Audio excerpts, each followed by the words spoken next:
Welcome to this week's edition of Rugby Unfiltered. I'm your host, Jan de Koning, and as always with me, Eugene Eloff. Loffie, welcome. Hi, thank you, Jan. Looking forward to this conversation. It's going to be an interesting one. I mean, obviously, there was a lot of South African interest because of individual players, but no South African teams played in any of the European matches this past weekend. But there's some results that have a significant impact or indicator for us on what could happen in the next two rounds of the URC. Yes, Jan, it was an interesting weekend. Not a lot of surprises, but were two games that came very, very close. I thought, although they played in France, that Bath, who's a top team currently, would beat Bordeaux, but Bordeaux came through 38-26, and Montpellier, we know, are going to beat the Dragons, and Ulster, Exeter. But how close was Toulon to beat Leinster in Ireland? 29-25, if I recall right. That was so close. And I actually supported Toulon there, but yeah, it was a close game. And Leinster at home with their home crowd, they just tend to when they need to, they can dig deep and get the results. Eugene, I know you're not a fan of speaking about match officials, but Johan van Graan, the Bath coach, had quite a bit to say. Not necessarily about the match officials. I mean, obviously, they're going to be very careful what they say. But he made an interesting point, and having been in France and having noticed how the TMOs or the production people of the French television networks work, they will show you every little thing that goes wrong with the opposition team. Their team, they never show things. So when something happens, suddenly the replays will stop, and they'll show you funny things in the crowd, or they'll show you announcers and stuff, but they won't show you their team's foul play. And I know that you don't cry afterwards, and you take it as it comes. But in France, it's a very nasty habit, and they can jump up and down. They can say whatever they like. It's so blatantly obvious in the game. How many times they will show it repeatedly? They will show something which they seem, and you end up with the referee with the crowd booing and the crowd going on. So I think it's a thing that. The rest of the world has now just moved on, and the guys are pretty much doing their own thing, and it's pretty neutral, if you want to call it. But the French TV producers are on a nasty piece of work. Yes, Jan, I could understand his frustration. And another big problem coaches have there is the language barrier with the officials. And I had my own experience in 2003 when we played France with a junior box in Paris at under 19 level. You're only supposed, there's no extra time, no injury time, nothing. It's like 35 minutes and it's game over. And the 35 minutes was over, and we were leading the game against France 25. And the game went on for 9 minutes, and they actually scored twice. We won the game 20-15, but I can understand Van Graan's issue there, and it really is a problem, language barrier. And most probably the rest of the world will say, and a lot of people say, "Oh, stop whining and take it on the chin." It's easy sometimes for people to say, "Take it on the chin," but when coaches work so hard, they put in a big effort, and on the day, stuff like that appears, it can have an influence on the result. And I actually felt for him, and I could understand the frustration. But the result is there, and he's done a great job with that team. Just carry on doing what he's doing, and I guess that problem won't be resolved very easy because they don't think there's a problem. Yeah, I agree.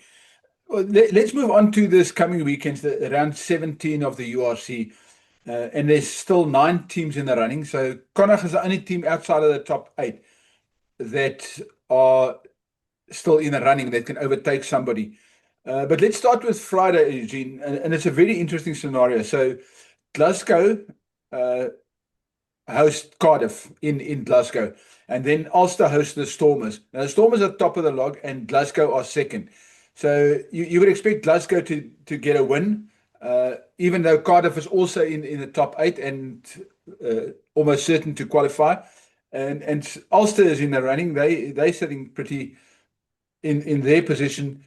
So it's going to make for a very interesting Friday night. And I think the Stormers, they're a team with confidence.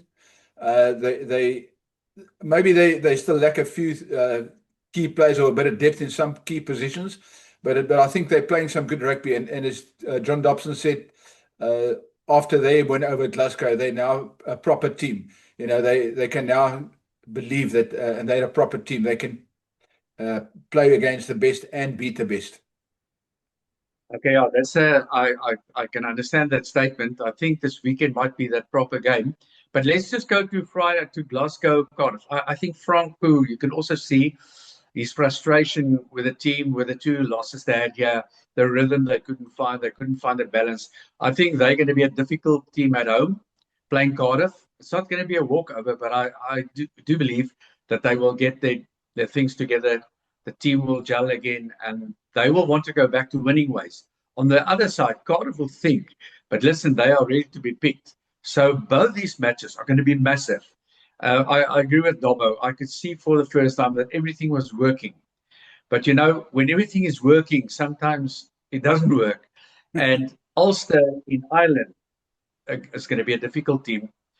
They will know they're up for a game. They're not going to just sit on their laurels and go through the process. They will be very, very aware of what the Stormers are bringing. But I do agree with Dobbo and yourself that if the Stormers can put another presentation like that they did this weekend, they take that game to Ulster and dominate the physical attrition of the game, I'm sure they'll have a win there. Yeah. The one thing that's significant, and Dobbo also spoke about this at length, is the 4G pitches. It's almost like playing on a tartan track. You got to stay on your feet, and because if you fall on the ground, you get, we used to call it carpet burn or grass burns or stuff. This is like a tar burn. It's proper serious injuries.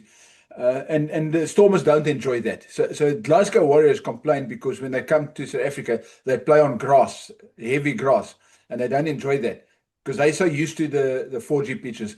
And Ulster is used to their pitch, and the Stormers are going to struggle. So that's a definite one advantage that Ulster has. And I think the thing with Glasgow also is they are getting some of their players back. So against Cardiff, they're getting some of their key players back, which they didn't bring to South Africa. So they get about 4 or 5 internationals back. And the problem, and Franco Smith said it as well, and repeatedly, after both losses in South Africa, is that they got to somewhere manage these international players. Because the guys start playing in January, and they come out of November, and there's no real break, and they play in Europe, and they play. Then there's the Six Nations, and then in the Six Nations, these players don't get a break, and it's full high-intensity rugby. Then they come out of that, and they straight back into Europe. So that's a challenge for these teams, and that's why they didn't bring all their players to South Africa. And those players are back now, so it will be a different, and at home, it will be a very different Glasgow team. So, for me on Friday night, I will put money on Glasgow, and I think Stormers to sneak it. I know people will say I'm mad, but I think the Stormers to sneak it. For me, they just got enough belief. And they play a more conservative. I know John Dobson doesn't like the word conservative, but it's playoff rugby. They a more focused team, and you don't have these attempts like they did against Connacht, where they try and force things. And Sasha played a really, really good, probably one of his better games of the season, and he played a more controlled, clinical game of directing the team. Yeah, Jan, the proof of the pudding is the eating. We can talk as much as we want to. It's what's going to happen between the 4 lines this weekend. And the one thing is a factor that I thought now, as we were speaking, usually when you plan your opponents playing away, you look at things like the home crowd, home field, etc. That pitch definitely has an influence, and it has it gives them an advantage because they also train on it. So they understand it. They know to fall on it. So, yeah, good luck. I'm looking forward. I agree with you with your results that you predicted.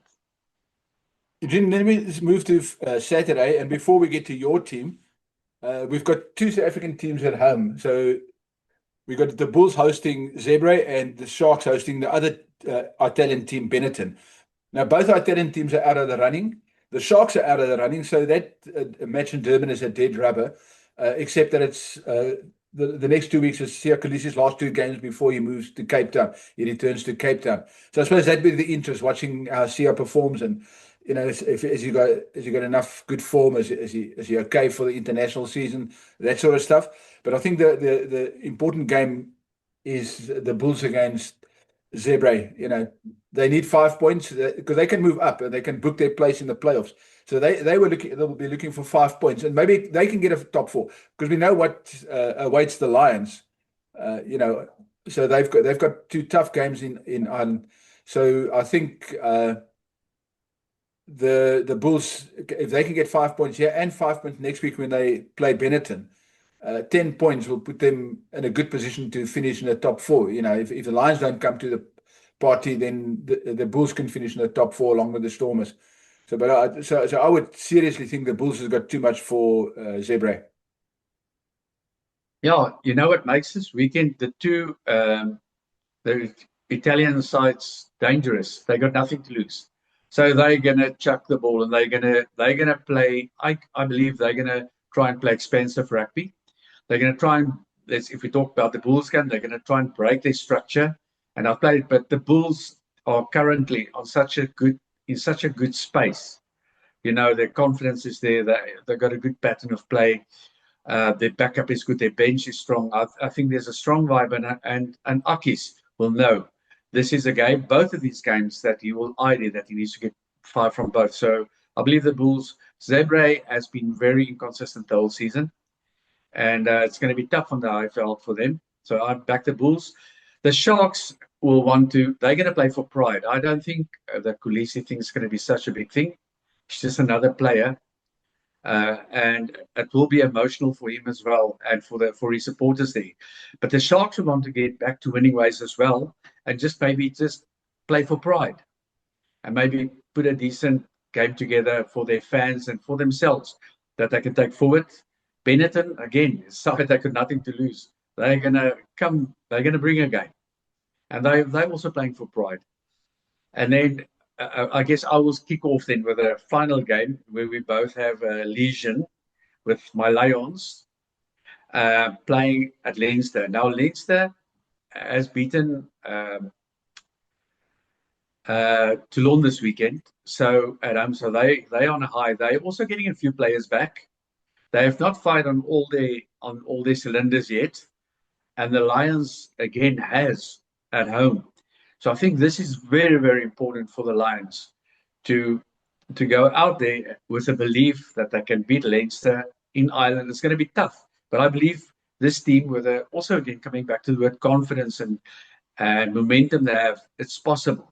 But it's going to be a tough game there. I'm looking forward. That's my match of the weekend that I'll highlight as the main game, and I will go with my Lions with a close win.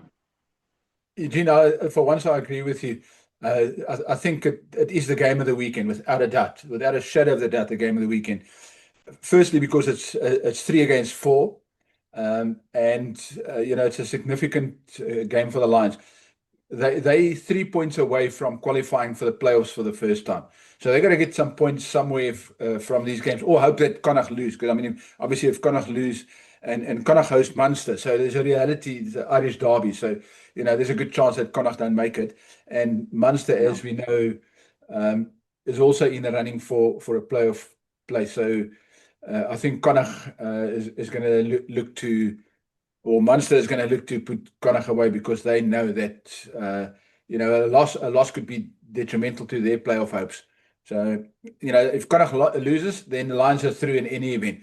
But I still think they will look, and they've got the confidence. I think the one thing we've seen, I know it's not Ellis Park, I know it's Dublin, and you know, it's a different stadium, and the Lions have not always been that good. But the Lions, when they get it on, when they get it right on the day, I think they're a team that can scare Leinster, and I foresee a high scoring game, somewhere in the region of 40 points to 35 or something.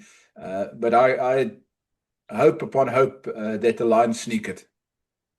Jan, you really think it's going to be high? You know, in playoffs, defense is better, so scores are not high. But I like your idea.